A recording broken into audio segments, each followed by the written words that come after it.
नमस्कार मित्रों, धर्म मीमांसा में आप सभी का स्वागत है। आज का विषय है राष्ट्र क्या है और हिंदू राष्ट्र क्या है। इन दोनों विषयों को समझना आवश्यक है।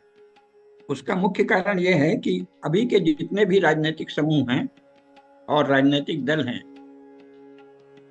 उनमें से किसी ने भी एक भी पुस्तिका या पुस्तक ऐसी नहीं लिखी है जिसमें यह बताया हो कि उनकी दृष्टि में राष्ट्र क्या है। किसी ने नहीं लिखी। राष्ट्र राष्ट्र रखते रहते हैं, हम राष्ट्र के लिए हैं, राष्ट्र हमारा है, लेकिन किसी ने भी राष्ट्र की उनकी अपनी कोई परिभाषा नहीं दी है और ये मान लिया है कि सारा देश या कम से कम देश के प्रबुद्ध जन अथवा कम से कम हिंदू समाज राष्ट्र का अर्थ जानता है। ये एक महाभ्रांति है, क्योंकि जब आप ही नहीं जानते, जो राजनीति कर रहे हो, बड़ा बड़ा नेतृत्व कर रहे हो, प्रधानमंत्री, राष्ट्रपति, मंत्री, राज्यपाल आदि हो रहे हो, बड़े बड़े भाषण दे रहे हो, आपको ही नहीं पता कि राष्ट्र क्या है, तो सर्वसाधारण मतदाता या नागरिक या जनता कैसे जानेगा। तो एक तो उसकी चर्चा आज जो हम कर रहे हैं उसका बहुत महत्व है कि राष्ट्र क्या है ये जाने। दूसरा, ऐसी भ्रांति की स्थिति क्यों हुई, पहले ये भी समझना चाहिए। तो इसमें समस्या, जो हमारा गुण होता है वही संकट काल में कई बार हमारी विपत्ति या समस्या का कारण बन जाता है। तो भारत का गुण क्या है? हिंदू समाज का भारत से मुख्य आशय है हिंदू समाज, इसके सिवाय कोई भारत नहीं है। हिंदू समाज से जो बाहर हैं वो भारत में रह रहे लोग हैं, मनुष्य हैं, जिनको वर्तमान में भारतीय राज्यकर्ताओं ने नागरिकता दे रखी है, लेकिन वो भारत का, भारतीय चेतना का, भारतीय संस्कृति का, भारत के सनातन धर्म के बोध का अंग नहीं। इसलिए भारत से अर्थ है हिंदू, हिंदू समाज ही भारत है। तो भारत का एक बहुत बड़ा गुण रहा है, दूसरे समाजों में भी है। अपन इस संदर्भ में भारत की विशेष बात करेंगे, दूसरे में उतना नहीं है, कि अपने विद्वानों का अत्यधिक आदर और उनके प्रति प्रमाण भावना। तो अब इसमें यह हुई कि वो विद्वान जो परंपरा से थे, जो संस्कृत का व्याकरण भी पढ़ते थे, वेदों का अध्ययन करते थे, उपनिषद पढ़ते थे, निर्विकार थे, शांत दर्प थे, राग विहीन थे। शीर्ष विद्वान की, श्रेष्ठ विद्वान और ब्राह्मण की क्या पहचान थी? इसको कोई राग द्वेष नहीं होगा, कोई लोभ मोह नहीं होगा, निष्पक्ष बोलेगा, सत्य बोलेगा, सत्य के लिए कष्ट सहन कर लेगा, वही ब्राह्मण है और वही विद्वान है। तो ये करोड़ों वर्षों से या लाखों वर्षों से, या जो बिल्कुल यूरोपीय बुद्धि से प्रभावित लोग हैं, यूरंड लोग हैं, उनको भी माने तो हजारों वर्षों से तो निश्चित ही ये परंपरा भारत में रही है। इसके कारण क्या हुआ, विद्वानों के प्रति बहुत अधिक आदर आ गया। जैसे अन्य अन्य शब्दों में भी यही हुआ है, अभी उसकी चर्चा नहीं करेंगे, संगांतर हो जाएगा। जैसे अतिथि को लेकर भी यही भ्रम हुआ है। अतिथि का अर्थ होता था वह ब्राह्मण जो बिना पूर्व सूचना के द्वार पर आ गया है, लेकिन बाद में उन्होंने अतिथि का अर्थ गेस्ट कर दिया, और गेस्ट का अर्थ कोई आतताई और दुष्ट भी आए मेहमान बन के तो उसका स्वागत करेंगे, आदि मूर्खताएं हो गई। तो उसी प्रकार विद्वान का मूल अर्थ होता था भारतीय ज्ञान परंपरा से पोषित, उसका अभ्यास करने वाला, उसमें दीक्षित, उसके वर्णित गुणों से संपन्न व्यक्ति, जो ब्राह्मण भी कहा जाता था, पंडित भी कहा जाता था। तो वो सत्यनिष्ठ होता था और धर्मनिष्ठ होता था, तो उसकी बातें मानते थे। अब वो जो विद्वानों के प्रति आदर रहा, और इसके साथ साथ ब्राह्मण कुलों में उत्पन्न बहुत से लोगों ने अंग्रेजी शिक्षा प्राप्त की, तो अंग्रेजी में भी विद्वान हो गए, वो अंग्रेजी के ज्यादा विद्वान बन गए, संस्कृत का भूल गया। उन्होंने जो सबसे बड़ा पाप किया, भारत के विद्वानों में से उन लोगों ने जिन्होंने अंग्रेजी शिक्षा प्राप्त की अपने परिवार के कहने पर, या धन के लोभ में, या आजीविका के लोभ में, उन्होंने जो सबसे बड़ा पाप किया, जो एकमात्र पाप किया, वो है गलत अनुवाद, झूठा अनुवाद। उससे क्या हुआ? उससे बहुत बड़ा अनर्थ हुआ, बहुत बड़ा अनिष्ट हुआ। जैसे धर्म, रिलीजन का अनुवाद धर्म कर दिया, महापाप। कहाँ रिलीजन, कहाँ धर्म। मजहब को धर्म कह दिया, इस्लाम और ईसाइयत को धर्म कह दिया, ये तो महापाप है। इसी प्रकार अतिथि को गेस्ट और गेस्ट को अतिथि कह दिया, महापाप है। दोनों नितांत भिन्न शब्द है। इसी प्रकार कास्टा या कास्ट और जाति एक कह दिया। कास्ट अलग है, कास्ट यूरोपीय धारणा है, जाति अलग है, जाति जन्म से होती है, उसमें किसी श्रेष्ठता आदि का कोई भाव जाति में निहित नहीं है। वर्ण में तो है, जाति में तो ये है कि आपका लोकेशन, आपकी सिचुएशन क्या है, आप कहाँ के हैं, उससे पता चलता है आपका जन्म स्थान। ऐसा ही भ्रम हो गया राष्ट्र को लेकर। नेशन स्टेट यूरोप में कब बने हैं? 19th सेंचुरी में शुरू हुआ है, लेकिन वस्तुतः 20वीं शताब्दी ईस्वी में ही आकार लिया है। 19वीं शताब्दी के उत्तरार्ध में उन्होंने दावे शुरू किए हैं। उसके पहले यूरोप में कोई भी नेशन स्टेट नहीं था। यानी 18वीं शताब्दी तक न तो इंग्लैंड कोई नेशन था, न जर्मनी, न फ्रांस, न स्पेन, न पुर्तगाल, न हॉलैंड, न नीदरलैंड, न नॉर्वे, न स्वीडन, न डेनमार्क, न स्विट्जरलैंड, कोई भी नेशन नहीं थे। इसके पहले जब इन सब जगह राज्य था तो वो लोग क्या बोलते थे इसको? क्रिस्टेंडम, यानी ईसाइयों का राज्य। सारे इलाके का नाम था क्रिस्टेंडम और फिर लोकल नाम अलग अलग थे, और वो बड़े विचित्र नाम थे। उनको बताएंगे तो आप हंसते हंसते लोटपोट हो जाएंगे, लेकिन कई बार अच्छे नाम भी थे, और वो अभी आज का विषय नहीं है।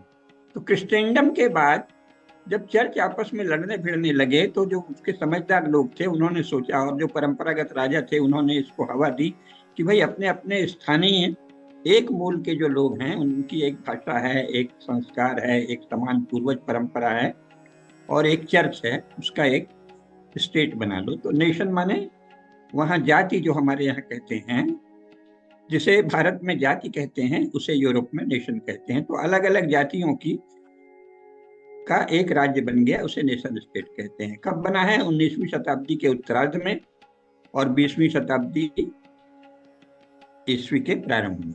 इससे पहले कोई नेशन स्टेट विश्व में कभी भी कहीं भी नहीं थे। अधिकांश जगह या तो एनार्की थी, अराजकता थी, या एम्पायर था, साम्राज्य था, राज्य था और साम्राज्य था। एम्पायर और अनार्की से परे कोई भी विचार यूरोप में था ही नहीं। तो ये नेशन स्टेट बने। नेशन स्टेट से बहुत फायदा हुआ, एक एक गुट शक्तिशाली हो गया। लेकिन नेशन स्टेट क्योंकि एक जाति के आधार पे थे, इसलिए निरंतर लड़ते रहे। और नेशन स्टेट्स की लड़ाई फर्स्ट वर्ल्ड वार और सेकेंड वर्ल्ड वार के रूप में हुई, जिसे वो विश्व युद्ध कहते हैं। वस्तुतः वो महायुद्ध है। तो प्रथम महायुद्ध और द्वितीय महायुद्ध दोनों ही नेशन स्टेट्स के बीच में लड़े गए। तो नेशन स्टेट क्या है? जाति विशेष के राज्य को नेशन स्टेट कहते हैं, और उन जाति विशेष के राज्यों की आपस में लड़ाई से प्रथम महायुद्ध एवं द्वितीय महायुद्ध घटित हुआ। 1914 से 1919 तक प्रथम महायुद्ध और 1943 से 1945-46 तक द्वितीय महायुद्ध। ये क्या है? ये जातियों के विरुद्ध आपसी लड़ाइयां हैं। यूरोपीय जातियों के विरुद्ध, यूरोपीय जातियों के मध्य एक दूसरे के विरुद्ध आपसी लड़ाइयों को वो लोग महायुद्ध या ग्रेट वार या वर्ल्ड वार कहते हैं। तो ये दोनों महायुद्ध जाति के आधार पर हुए, नेशन स्टेट युद्ध का कारण बने। अब फिर से नेशन स्टेट के विरुद्ध बहुत सारे कदम अंतरराष्ट्रीय जगत में उठाए गए हैं, और कहीं कारपोरेशन है और बहुत से अंतरराष्ट्रीय संगठन है, वो नेशन स्टेट को कंट्रोल करके एक फिर से एम्पायर का ही रूप ला रहे हैं। तो इसमें मुख्यतः तो यूरो अमेरिकन एम्पायर है, जिसमें इंग्लैंड, फ्रांस और अमेरिका है। दूसरा जो एम्पायर उभरने की योजना बना रहा है, तैयारी कर रहा है, वो जर्मनी और उसके मित्र हैं। और ये एम्पायर को लेकर भी फिर से संघर्ष होगा, लेकिन नेशन स्टेट पिघल रहा है, द्रवीभूत हो रहा है। कुछ दिनों में नेशन स्टेट खत्म हो जाएगा। यानी 200 से 250 वर्ष से अधिक नेशन स्टेट की आयु नहीं है। 19वीं शताब्दी ईस्वी के उत्तरार्ध में नेशन स्टेट पहली बार गठित हुए। 21वीं शताब्दी के अंत तक नेशन स्टेट विश्व में पिघल जाएंगे। अब भारत में इसका उन्होंने सुंदर अर्थ कर दिया, राष्ट्र। राष्ट्र एक वैदिक धारणा है, वैदिक काल से राष्ट्र। तो इसलिए नेशन स्टेट राष्ट्र नहीं है। लेकिन उस समय बंगाल के लोगों ने नेशन का तो अर्थ किया जाति। बांग्ला में नेशन को सदा जाति कहते हैं, नेशनल को जातीयता कहते हैं, नेशनलिटी को, है ना। तो नेशन का सही अनुवाद किया और इसके बाद राष्ट्र की एक नई अवधारणा दी जो नेशन से हटकर है, नेशन से बृहत्तर है, नेशन से बड़ी है, नेशन से विराट है, नेशन से उदार है, नेशन की तरह टकराने वाली नहीं है, नेशन की तरह कलहकारिणी नहीं है। राष्ट्र जो है लोगों को जोड़ता है। अब उसी राष्ट्र का एक और सुंदर स्वरूप, जब उन्होंने फादरलैंड कहना शुरू किया, इंग्लैंड और फ्रांस और जर्मनी के लोगों ने कि ये हमारा फादरलैंड है, तो जो बंगाली लोग थे उन्होंने कहा तुम्हारा फादरलैंड हमारा मदरलैंड। तो मदरलैंड और ही दिव्य है। और फिर मदरलैंड को जोड़ दिया दुर्गा माता, जो जगत जननी है, सर्वव्यापी दुर्गा माता है, उनसे जोड़ दिया। तो कह दिया कि दुर्गा माता का वह रूप जो भारत के लोग जिसकी उपासना करते हैं, जिसमें भारत के लोग जिन गुणों की, जिन शक्तियों की, जिन वैभव की, जिस समृद्धि की, जिस शक्तिशाली रूप की कल्पना करते हैं, कामना करते हैं, याचना करते हैं, प्रार्थना करते हैं, ध्यान करते हैं और जिसको अपना आराध्य मानते हैं, उसका नाम है भारत माता। तो भारत माता क्या हुई? जगदम्बा का रूप विशेष, जिसमें वे रूप और वे गुण विशेष हैं जो भारतवासियों ने अब तक अपने पुरुषार्थ और पराक्रम से साधित किए हैं। भारत के राजाओं ने, भारत के ऋषियों ने, भारत के महाजनों ने, भारत के शिल्पियों ने, भारत के शूद्रों ने, भारत की सभी जातियों के लोगों ने जो जो पुरुषार्थ किए हैं, वो सब भारत माता का के सपूत और सुपुत्रियां हैं। ये भाव देने के लिए भारत माता की बात। लेकिन जब यूरोप से प्रभावित लोग राजनीति में आ गए तो उन्होंने एक घपला किया। उनको पता था कि नेशन स्टेट अलग है, राष्ट्र अलग है, तो उन्होंने एक तरह का दोगलापन शुरू किया, दोहरी भाषा। आपस में नेशन कहते हैं, nation, nation, nationality, our nation, we, और भारतीय भाषा में उसको राष्ट्र कहने लगे। विशेषकर हिंदी क्षेत्र के लोगों को मोबिलाइज करने के लिए, अपने साथ जोड़ने के लिए, उनकी भावनाओं को उद्दीप्त रखने के लिए, उनका भावबोध जगाए रखने के लिए, जुड़ाव को गहरा करने के लिए राष्ट्र की बात करने लगे। और राष्ट्र को लेकर कई संगठन बन गए।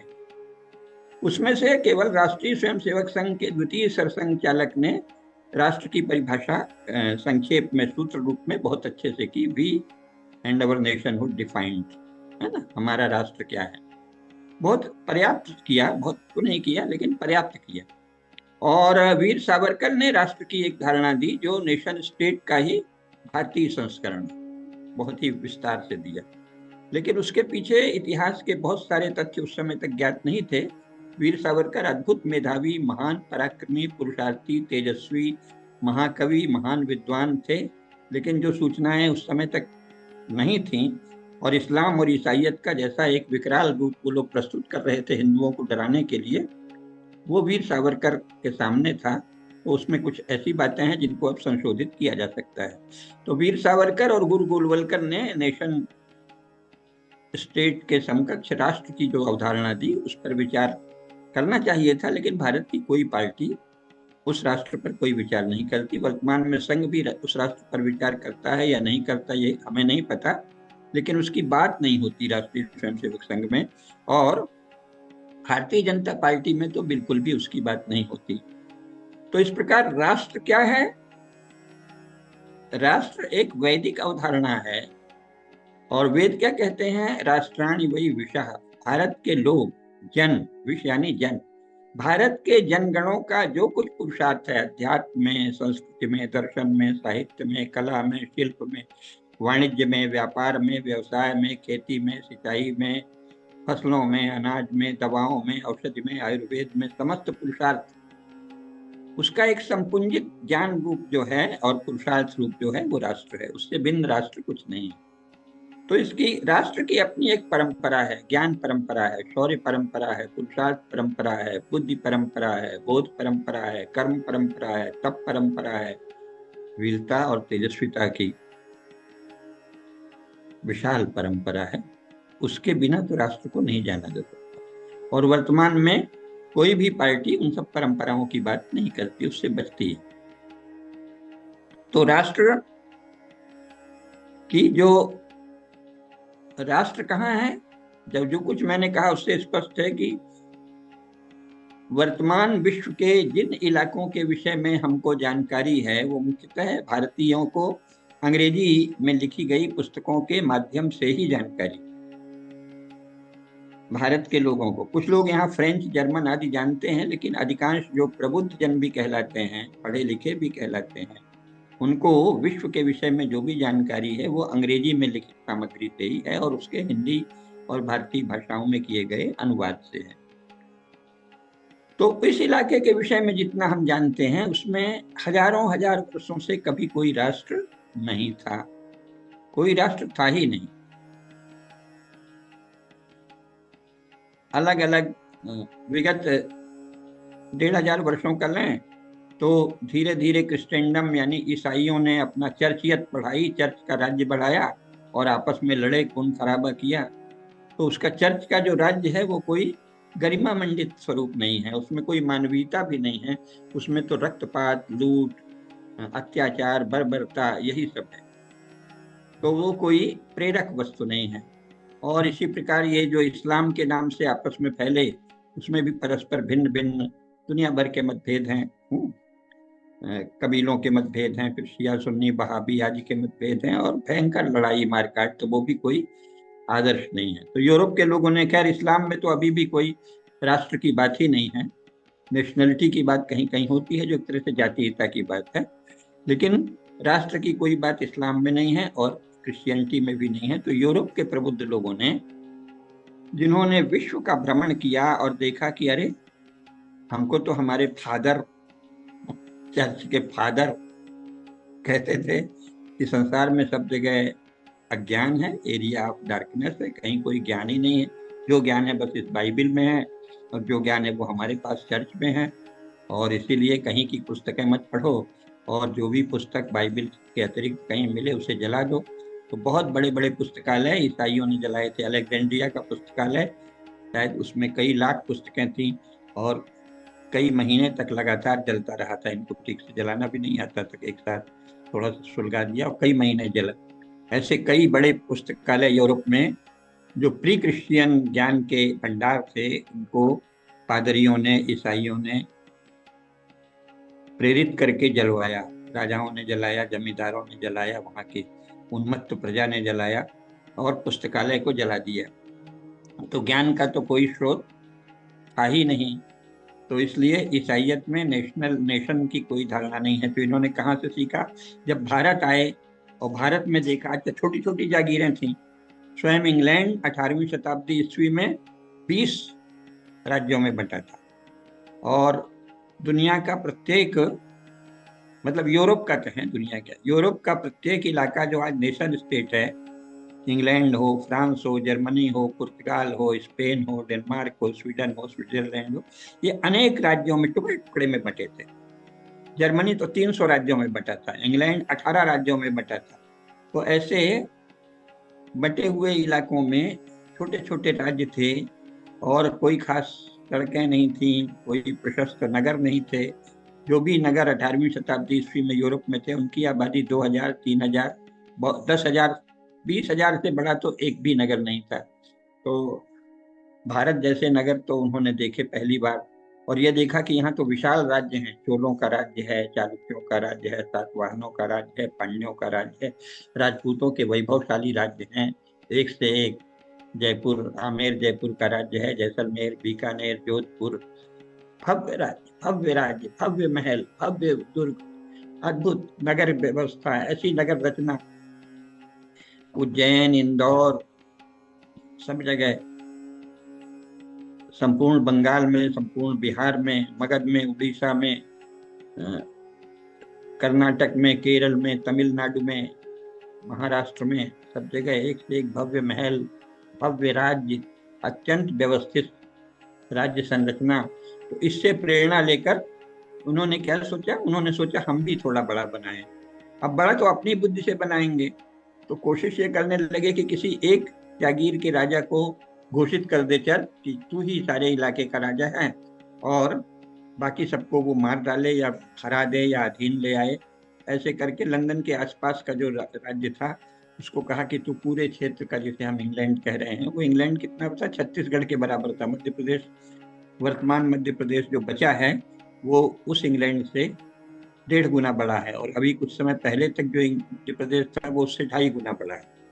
तो उतने बड़े इलाके का, मध्य प्रदेश का 2/3 हिस्सा वर्तमान मध्य प्रदेश का, उस इलाके को कह दिया कि तुम पूरे इंग्लैंड के राजा हो, क्योंकि तुम हमको मानते हो, हमारे चर्च को, प्रोटेस्टेंट चर्च को, और इसलिए बाकी सबको जीत लो। और उसमें बहुत पादरी, सभी पादरी योद्धा होते हैं, सदा से होते रहे हैं इतिहास में। और सभी मुल्ला मौलवी भी लड़ाकू लोग, मार काट करने वाले, हिंसा करने वाले, दूसरों को लूटने मारने खत्म करने वाले, वही मुल्ला मौलवी होते हैं और वही पादरी होते हैं युद्ध रत सदा। तो हमारे यहाँ जो पंडितों का की परंपरा है, ब्राह्मण योद्धा अलग बात है, लेकिन जो ज्ञानी पंडित हैं वो युद्ध नहीं करते जब तक कोई राज्य की आमंत्रण न दे या राज्य की रक्षा के लिए आवश्यक न हो। तो वो एक अलग परंपरा है। और भारत की जो परंपरा है वो बिल्कुल अलग है, और यूरोप की जो परंपरा है वो बिल्कुल अलग है।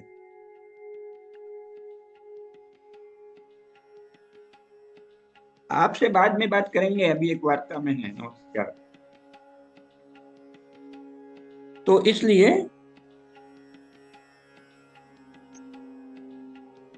ऐसे हुआ कि पादरियों से पीड़ित यूरोप ने भारत से प्रेरणा लेकर, पीड़ा थी उनको चर्च से और प्रेरणा मिली भारत से, चर्च से पीड़ित और भारत से प्रेरित होकर यूरोप के जो लोग समझदार थे, जिन्होंने दुनिया देखी और ये पाया कि अरे पादरी तो झूठ बोल रहे थे, वो तो कह रहे थे सब जगह अंधेरा है और यहाँ तो ऐसा ज्ञान है, अद्भुत ज्ञान भंडार है, संस्कृत के ऐसे ऐसे ज्ञान है। उनमें से कुछ लोग जो जिज्ञासु थे, उन्होंने भारत के पंडितों से अनुरोध करके, प्रार्थना करके, उनकी शर्तें स्वीकार करके, शुरू में तो बड़ी कठोर शर्तें थी कि आओगे तो गोबर से खुद ही लिपवाओगे या लिपोगे, या लिपने वाली को पैसा दोगे तो वहां बैठोगे और हम गंगा जल छिड़केंगे, जब तुम चले जाओगे तो उसको गंगा जल छिड़क के गोबर से लिप के पवित्र करेंगे, क्योंकि तुम म्लेच्छ हो, क्योंकि तुम ज्ञान से रहित हो।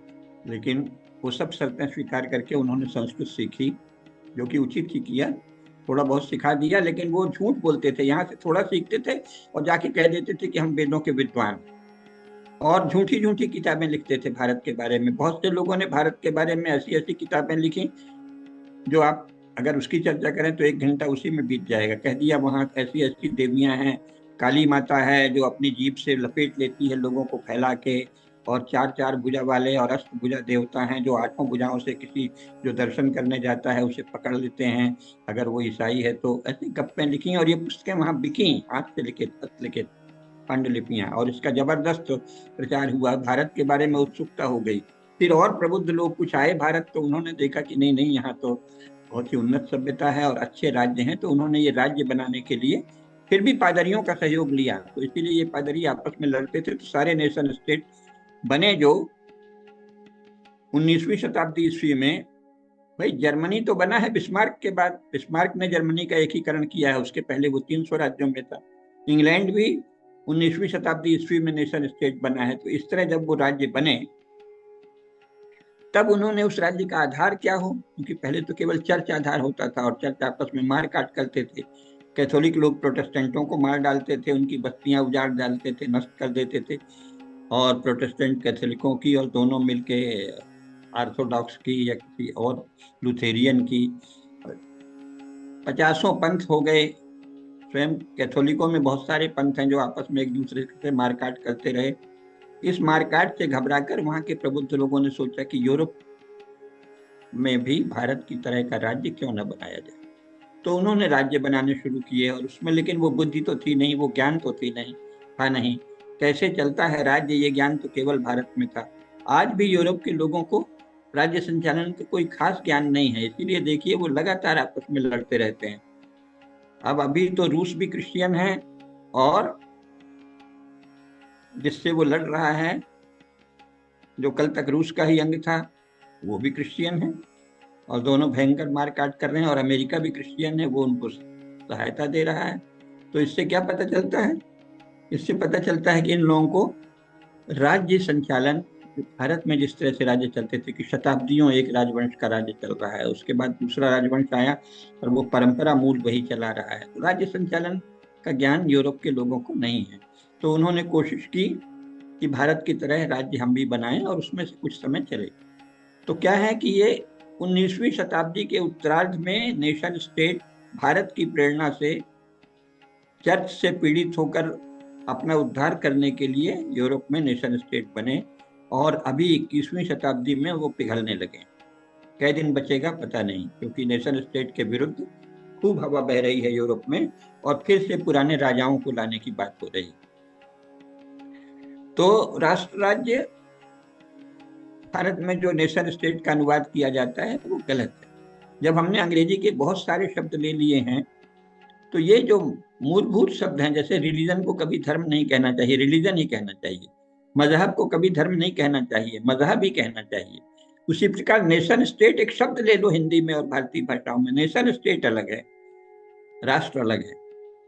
अब हमारे विद्वानों ने नेशन स्टेट का सब बहुत से गलत ट्रांसलेशन किए, जैसा मैंने शुरू में कहा, वो बहुत बड़ा पाप है। गलत अनुवाद एक महापाप है, अपनी जनता के साथ धोखा है।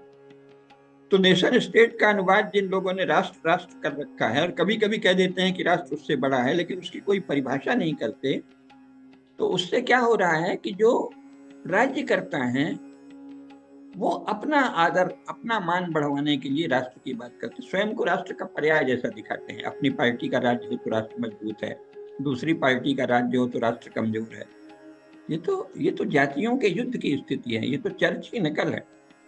चर्च में था ना, कैथोलिक प्रोटेस्टेंट को मार डालेगा, नष्ट कर देगा, प्रोटेस्टेंट कैथोलिक को नष्ट कर देगा, ऑर्थोडॉक्स जो है उन दोनों को नष्ट कर देंगे, या लूथेरियन और सेवेंथ डे एडवेंचरिस्ट में लड़ाई हो जाएगी, या मदर्स चर्च और किसी अन्य चर्च में लड़ाई हो जाएगी। तरह तरह के संप्रदाय, तरह तरह के झगड़े, और संप्रदाय भी भारतीय अर्थ में नहीं, तरह तरह के उन्मत्त समूह जो केवल अपना राज्य चाहते हैं और दूसरों का विनाश चाहते हैं। विनाश तो संभव नहीं है पूरी तरह, क्योंकि विविधता जगत का सत्य है। भगवान ने इस संसार को विविध वैविध्यपूर्ण बताया है। सभी एक साथ रहेंगे, एक साथ रहने की कोई विधि ही नहीं थी। ईसाइयत और इस्लाम में एक साथ रहने की कोई विधि नहीं जानते, इसीलिए ईसाइयत और इस्लाम ने कभी नेशन स्टेट नहीं बनने दिया, न बनाया। आज भी मुसलमान जो राज्य हैं वो राज्य हैं, स्टेट हैं। भारतीय अर्थ में राज्य भी नहीं है, राज्य पर बात करेंगे किसी दिन अलग से। स्टेट हैं, और वो स्टेट किस सिद्धांत से चल रहे हैं वो चर्चा करते हैं। लेकिन मुख्य बात यह है कि मुसलमानों का कोई राष्ट्र नहीं है विश्व में, और ईसाइयों का कोई राष्ट्र नहीं है। ईसाइयों के नेशन स्टेट हैं जो 19वीं शताब्दी ईस्वी के अंत में बने और 21वीं शताब्दी के अंत तक नष्ट होने वाले हैं, बिखरने वाले हैं, पिघलने वाले हैं, द्रवीभूत होने वाले हैं, बह जाने वाले हैं। कारपोरेशंस हैं और अंतरराष्ट्रीय संस्थाएं हैं, वो आ रही हैं। तो नेशन स्टेट का कोई भी अनुभव ऐसा नहीं है कि जिसमें मिलजुल के रहते हों। फिर भी कैसे रह रहे हैं, 100-150 साल से भी कैसे रह रहे हैं, ये जानना चाहिए। लेकिन वो राष्ट्र राज्य के नियम से नहीं चल रहे हैं।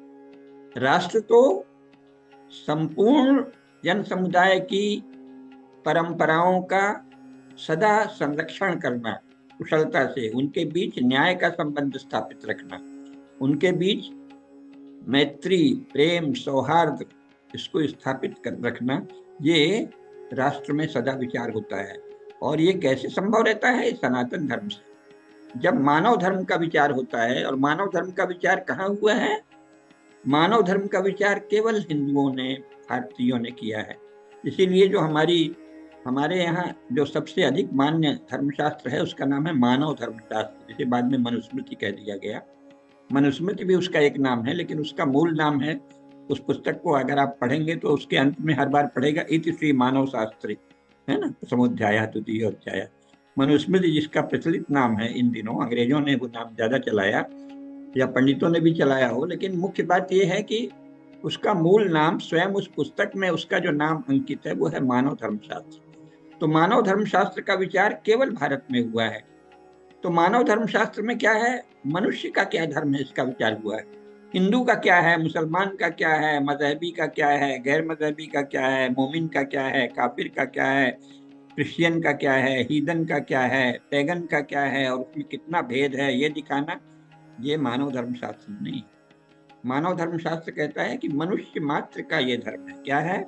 धृति क्षमा दम ओस्तेयम शौचम इंद्रिय निग्रह धीर विद्या सत्यम अक्रोध दशकम धर्म लक्षणम।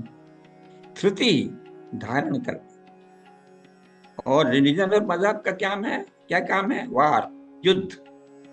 मजहब और रिलीजन के मूल में क्या है? उन्माद। मुझे हमको किसी दिव्य सत्ता ने कोई संदेश दिया है, वो दिया है या नहीं दिया कुछ प्रमाण नहीं है, क्योंकि जीसस के समय केवल 10 लोग थे, उसमें से एक दगा कर दिया 9 लोग। और मोहम्मद साहब के बारे में तो अभी तक ये स्पष्ट नहीं है कि वो कब हुए और किन लोगों ने, जो जो स्पष्ट मानते भी हैं, तरह तरह के विवाद चल रहे हैं कि उन्होंने वास्तव में क्या कहा क्या नहीं कहा, क्योंकि उनकी मृत्यु के 200 साल बाद संग्रह किया गया, और उस जो संग्रह हुआ विशाल, उसमें से अधिकांश को जाली कह दिया गया कि ये सब जाली है, और नष्ट कर दिया गया। सब सर्वानुमति से उस समय के मोमिनों ने, मुसलमानों ने जो कहा कि ये हम मानते हैं, वो कुरान। तो अगर वो कुरान है, हम लोग भी उसी को कुरान मानते हैं, हर हिंदू उसी को कुरान मानता है, जो सारे मोमिन मिलके आपस में कहते हैं। उनमें आपस में मतभेद है, हिंदुओं को उसमें कोई रुचि नहीं। लेकिन इसमें मुख्य बात यह है कि उस किताब को लेकर भी इनमें उन्माद है। मनुष्य का मूल गुण क्या है? धृति ही। धृति कैसे आती है? शांत चित्त से, सत्य को देखने से। शांत चित्त से जब हम सत्य को देखते हैं तब धृति आती है। अच्छा, ये गुण है, ये दोष है, ये उचित है, ये अनुचित है, ये कर्तव्य है, ये कर्तव्य। शांत चित्त से। ये नहीं कि हमारे अल्लाह ताला ने कहा है, हमारे गॉड ने कहा है, हमारे पैगंबर को ये इल्हाम हुआ है, हमारे the only begotten son of God को हुआ है, इसलिए हम ये करेंगे, और जो इसको नहीं मानेगा उसे मार डालेंगे। तो आपका तो प्रारंभ भी उन्माद से हुआ है। तो मजहब और रिलीजन का प्रारंभ उन्माद से है, आवेग से है, संयम से नहीं, शांति से नहीं है, सत्य के आग्रह से नहीं है कि देखो सत्य क्या है।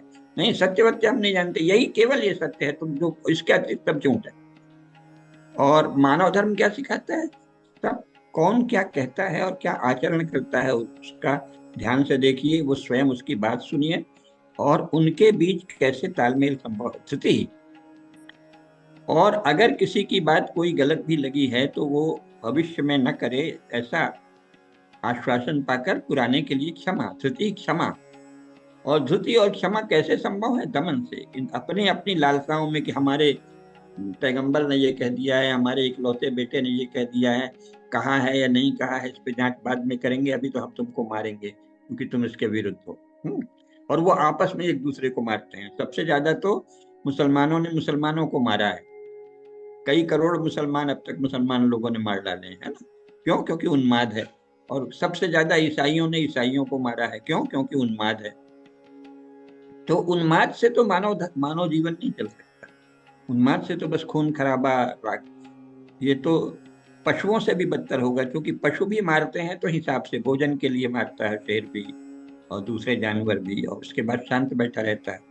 शेर, जिससे कि सब लोग इतना डरते हैं, सारे वन के वनचर, वो भी मर्यादा में रहता है। जिस समय उसे भूख लगी है थोड़ी देर मार दिया, बाकी समय शांत रहा। और यहाँ तो कुछ नहीं, खा पी रहे हैं, अपना राज्य है, फिर भी पड़ोस के राज्य को छीनेंगे, इसलिए कि उसको कह देंगे कि तू अल्लाह ताला को नहीं मानता, या हमारे क्राइस्ट को नहीं मानता, या हमारे चर्च को नहीं मानता। तो उन्माद से मानव जीवन नहीं चलता। तो भारत में धर्म राज्य क्यों लंबे समय से टिके? राज्य वही है जो धर्म पर आधारित हो।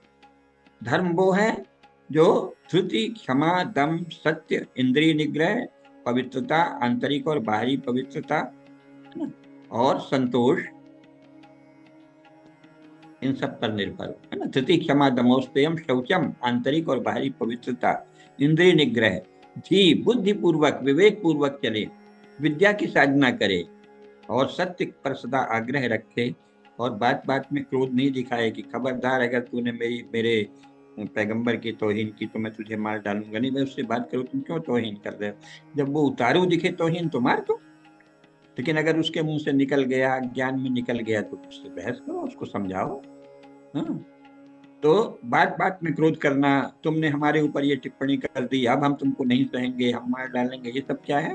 ये अधर्म है, ये मूर्खता है भारतीय शास्त्रों के अनुसार। तो राज्य तो उससे नहीं चलता, उससे स्टेट चलता है। स्टेट क्या है? एक ग्रुप का, एक गैंग का संपूर्ण नियंत्रण प्रजा पर। तो स्टेट अलग है और राज्य अलग है।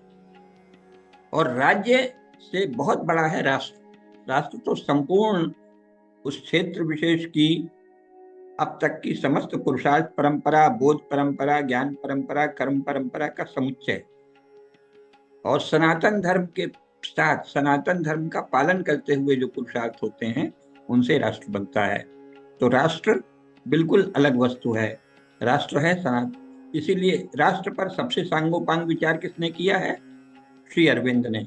उन्होंने क्या कहा? सनातन धर्म ही राष्ट्र है। सनातन धर्म जहां पालन होता है वही राष्ट्र है। तो राष्ट्र अब तक केवल भारत रहा है। हो सकता है अफ्रीका में रहे हों राष्ट्र, हो सकता है लैटिन अमेरिका में रहे हों राष्ट्र, लेकिन हम लोगों को उसके विषय में कोई ज्ञान नहीं है, क्योंकि कायदे से स्वतंत्र भारत में शासन का कर्तव्य था कि संसार भर का ज्ञान संचित करते, और वो तो अंग्रेजी में नहीं हो सकता। भारतीय भाषाओं में संस्कृत के विद्वानों को फिर से भेजते, जाओ दुनिया भर में घूमो। जैसे संस्कृत के विद्वान सदा से संपूर्ण विश्व में भ्रमण करते रहे हैं, तो संपूर्ण विश्व में घूमकर सारे विश्व के बारे में प्रामाणिक ज्ञान का संग्रह करके जब हमारे विद्वान संचित करते ज्ञान को, तब पता चलता कि संसार में और कोई राष्ट्र है या नहीं।